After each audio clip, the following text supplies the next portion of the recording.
नमस्कार दोस्तों, आप सभी कैसे? आशा करता हूँ सब बढ़िया होंगे। तो दोस्तों, ईएलपी के लिए जो ट्रेड की तैयारी चल रही है वो कैसी चल रही है? सभी स्टूडेंट जितने भी हैं सभी कमेंट में, जो भी वीडियो देखे वो कमेंट में अपनी कमेंट जरूर करें कि उनके जो टेस्ट लगा रहे थे उससे कितना स्कोर बढ़ा है, कितना नहीं है, या उतना ही स्कोर है। इससे पता चल जाएगा कि कितने स्टूडेंट अपनी तैयारी को अच्छा कर पाए या नहीं कर पाए, और कितना रिवीजन उनका हुआ है ट्रेड का।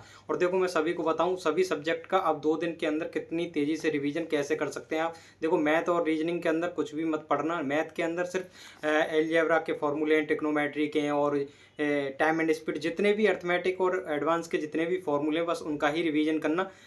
नए क्वेश्चन लगाने की कोशिश ना करें, ठीक है। और जितने भी फॉर्मूले देखो ऐसे रिवीजन कर लेना। ये मैंने एलजेब्रा के रिवीजन करे थे, ये आपको उधर से उल्टा दिखाई दे रहा होगा। ऐसे सभी फॉर्मूले रिवीजन कर लेना एक बार। अपने पेन से आराम से, बुक में से देख करके आराम से उनके लिख लिख कर याद करना। एक बार में आपको अच्छे से याद हो जाएंगे, लेकिन पहले से आपने पढ़ रखे हों तभी याद होंगे। तो और साइंस के लिए देखो, आपने साइंस से कहाँ से न्यूमेरिकल लगाए, कहाँ से नहीं लगाए, इसका तो मुझे पता नहीं है। लेकिन ये यूथ पब्लिकेशन की जो बुक आती है इसमें न्यूमेरिकल काफ़ी दे रखे थे। देखो, मैंने भी इस बुक का ज़्यादा न्यूमेरिकल नहीं लगा पाया। 1-2 चैप्टर के हीट के और इलेक्ट्रिसिटी वगैरह के ये चैप्टर के न्यूमेरिकल लगाएं। और यहाँ से आपको देखो, आज कुछ भी नहीं करना, आज इतना करना है जिनकी ट्रेड की तैयारी है वो तो इस बुक से न्यूमेरिकल लगा सकते हैं। और जो भी आपके पास जिस टीचर की बुक हो वहाँ से आप न्यूमेरिकल लगा लें। और जितने भी फिजिक्स के 4-5 चैप्टरों के फॉर्मूले हैं उनको 2-3 बार रिवीजन कर लें, जिससे कि वहाँ पर आपको एग्जाम में बैठो तो उस वहाँ पर उस टाइम फॉर्मूले याद आ जाने चाहिए। ऐसा नहीं कि न्यूमेरिकल करके गए यहाँ से एक एक बार और वहाँ पर फॉर्मूले याद ही नहीं आ रहे, पता ही नहीं चल रहा कैसे करने। और ट्रेड वालों के लिए जिनका ट्रेड में अभी भी स्कोर नहीं हो रहा है और ट्रेड में कम नंबर आ रहे हैं, तो सभी से मैं यही कहूँगा कि आज और कल धुआंधार उसका ही रिवीजन कर रहे हैं। जितने भी, जैसे मैं अभी ट्रेड का तैयारी कर रहा था उसमें मैंने देखा था वहाँ पे 2-3 चैप्टर मैंने रिवीजन करे थे दोबारा से, तो फिर मेरा अच्छे से स्कोर आ रहा था। और जो चैप्टर मैंने दोबारा 2-3 बार रिवीजन किया है वहाँ से जो क्वेश्चन मैं कर रहा था तो फिर गलत नहीं हो रहे थे। ऐसा ही आप करें। आपके पास 1000-1500 क्वेश्चन जितने भी हों, इस टाइम थ्योरी ना पढ़ें, ज़्यादा अच्छा रहेगा। जितने भी क्वेश्चन, थ्योरी तो आपने पहले से पढ़ रखी होगी। अगर थ्योरी नहीं पढ़ी है तो आप तो थ्योरी पढ़ने का कोई टाइम ही नहीं है, ठीक है। अगर पहले से थ्योरी पढ़ रखी है तो जितने भी क्वेश्चन हैं आपकी बुक के अंदर ट्रेड वाली में, उन क्वेश्चन को बार बार रिवीजन कर लें। दो दो बार भी रिवीजन कर लोगे कल तक तो आप अच्छे से स्कोर कर लोगे।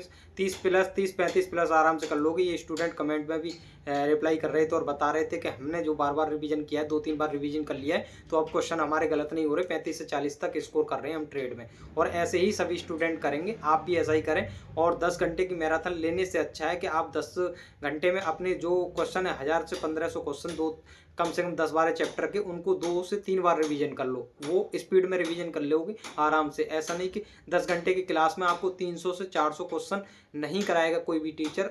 200 से 250 क्वेश्चन 10 घंटे की क्लास में मैराथन में करा रहे हैं, और 10 घंटे आप वहाँ पर लगातार बैठ के देखोगे इस वीडियो को। चलो 2 गुने की स्पीड पर भी देख रहे हो तो भी आपको 5 घंटे तो लग ही रहे हैं। 5 घंटे में तो अपना रिवीजन 1 से 2 बार कर लोगे 1000 क्वेश्चन का। तो आप ऐसा ही करें। आपका जो स्कोर कम हो रहा है, 2-3-4 नंबर कम आ रहे हैं ट्रेड के अंदर, वो आपके इंक्रीज हो जाएंगे।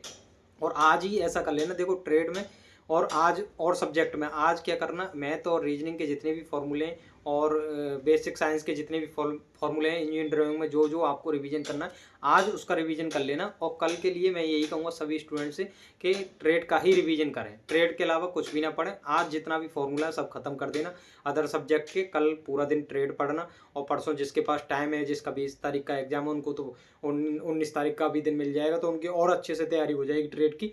तो आप आराम से पास हो जाओगे, कोई घबराने की जरूरत नहीं है। और ना ही कोई टेंशन में पेपर दे कि वहाँ पर अरे ट्रेड होगा या नहीं होगा। वहाँ पर जो भी हो, जैसा भी क्वेश्चन आए आपको वहाँ पर अटेम्प्ट करने। और कम से कम जिनकी ट्रेड में देखो शक है और मुझ पर नहीं हो पाएगा, पास होगा या नहीं होगा, ऐसा ना करें कि 75 में 75 क्वेश्चन कर रहे हैं।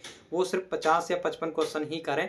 और जिनको पता है कि मैं 30-35 नंबर का करूँगा, तो ऐसा ना करें 30-35 में आपको लगेगा कि क्वेश्चन हमारा ये सही है, लेकिन वहाँ पर आपको ऐसा नहीं करना। कम से कम 27 पे पास हो रहे हैं तो 27 क्वेश्चन पे नहीं छोड़ना। कम से कम आपको 40-45 क्वेश्चन करने ही होंगे। आपको 101% पता है कि मेरा ये आंसर सही है, तभी आप 30 क्वेश्चन पे छोड़ दें।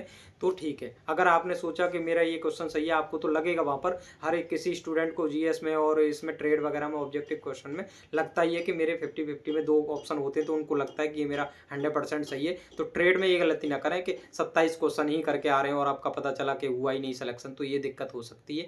तो आप उनका लगातार रिवीजन करोगे तो स्कोर बढ़ जाएगा। कम से कम 45-50 क्वेश्चन आपको अटेम्प्ट करने पार्ट बी के अंदर। कोई कितना भी कुछ भी कहे, आपको ये गलती नहीं करनी कि इतनी कम क्वेश्चन करके आएंगे, फिर दिक्कत होगी। और ना ही 75 क्वेश्चन करने और ना ही 30 क्वेश्चन करने, बीच में से 40-45-50 क्वेश्चन तक आराम से कर लेना, काम हो जाएगा। ठीक है, बाकी रिवीजन करते रहें, आपका बेड़ा पार हो जाएगा। कोई भी दिक्कत लेने की जरूरत नहीं है, और जितना भी पढ़ा है उतना सफिशियंट है। फालतू कुछ भी चीज़ ना पढ़ें कि इन्वायरमेंट पढ़ रहे हैं, कंप्यूटर पढ़ रहे हैं, नई नई चीज़ उठा रहे हैं। 1-2 क्वेश्चन आएंगे इन्वायरमेंट से भी, 3-4 क्वेश्चन आएंगे, उससे अच्छा है कि आप मैथ और रीजनिंग में क्वेश्चन ना छोड़ें, वो ज़्यादा अच्छा रहेगा। ये फालतू के सब्जेक्ट एक बार में समझ में भी नहीं आएंगे और ना एक दिन में समझ में आएंगे। ठीक है, तो आप इतना कर लेना। ठीक है, और कल के लिए वीडियो मिल पाएगी या नहीं मिल पाएगी उसकी मैं कह नहीं सकता, लेकिन 19 तारीख के बाद आपको लगातार वीडियो मिलेंगे एनटीपीसी ग्रुप डी के लिए। उसके लिए चैनल को सब्सक्राइब कर लें, लगातार टारगेट दूंगा, और जहाँ से साइंस वगैरह जो भी ग्रुप डी के अंदर फंसती है उसको मैं बताऊंगा कहाँ से पढ़नी है, कैसे पढ़नी है, और मैथ के अंदर कितना पढ़ना है, अर्थमेटिक कहाँ से करना है, क्या करना है, सब कुछ आपको बता दिया जाएगा। उसके लिए चैनल को सब्सक्राइब करके रखें, बेल आइकन दबा लें। ठीक है, तो नमस्कार, मिलते हैं अगली वीडियो में। धन्यवाद।